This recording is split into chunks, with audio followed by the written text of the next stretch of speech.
মহাসমারোহে মনোনয়ন জমা দিলেন প্রধানমন্ত্রী নরেন্দ্র মোদী। মঙ্গলবার বেলা 11:40 নাগাদ বারাণসী জেলা শাসকের দপ্তরে পৌঁছে যান তিনি। সেখানে নিয়ম মেনে মনোনয়ন পেশ করেন। এদিন প্রধানমন্ত্রী পরনে ছিল সাদা চুড়িদার, কুর্তা ও নীল রঙের মোদি জ্যাকেট। বারাণসী কেন্দ্র থেকে গত দুবার লোকসভা নির্বাচনে জিতেছেন প্রধানমন্ত্রী। জয়ের হ্যাট্রিকের লক্ষ্যে আজ ফের ময়দানে নেমে পড়লেন তিনি।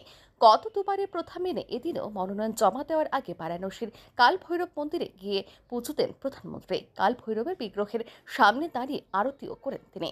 মন্দিরে মোদীর সঙ্গে হাজির ছিলেন উত্তরপ্রদেশের মুখ্যমন্ত্রী যোগী আদিত্যনাথ। একাধিক নেতা মন্ত্রীকে সঙ্গে নিয়ে এদিন মনোনয়ন জমা দিতে যান প্রধানমন্ত্রী। উপস্থিত ছিলেন কেন্দ্রীয় স্বরাষ্ট্রমন্ত্রী অমিত শাহ এবং প্রতিরক্ষা মন্ত্রী রাজনাথ সিং। বিজেপির সর্বভারতীয় সভাপতি জেপি নাড্ডাও হাজির ছিলেন মনোনয়ন পেশের সময়ে। বিহারের নীতিশ কুমার ছাড়াও প্রত্যেকটি বিজেপি শাসিত রাজ্যের মুখ্যমন্ত্রীরা হাজির ছিলেন। সব মিলিয়ে 25 জন হেভিওয়েট নেতাকে সঙ্গে নিয়ে মনোনয়ন পেশ করেন প্রধানমন্ত্রী। অন্যদিকে প্রধানমন্ত্রী মোদীর মনোনয়নের জন্য 4 জন প্রস্তাবক ছিলেন। তারা হলেন পণ্ডিত গণেশ্বর শাস্ত্রী, বৈজনাথ প্যাটেল, লালচাঁদ কুশওয়াহা এবং সঞ্জয় সোনকার।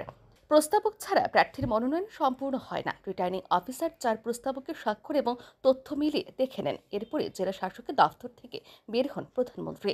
নেতৃত্বের সঙ্গে আলোচনা এবং কর্মীদের উদ্দেশ্যে হাত এবং প্রণাম জানিয়ে নির্দিষ্ট কাজে বেরিয়ে পড়েন প্রধানমন্ত্রী নরেন্দ্র মোদী।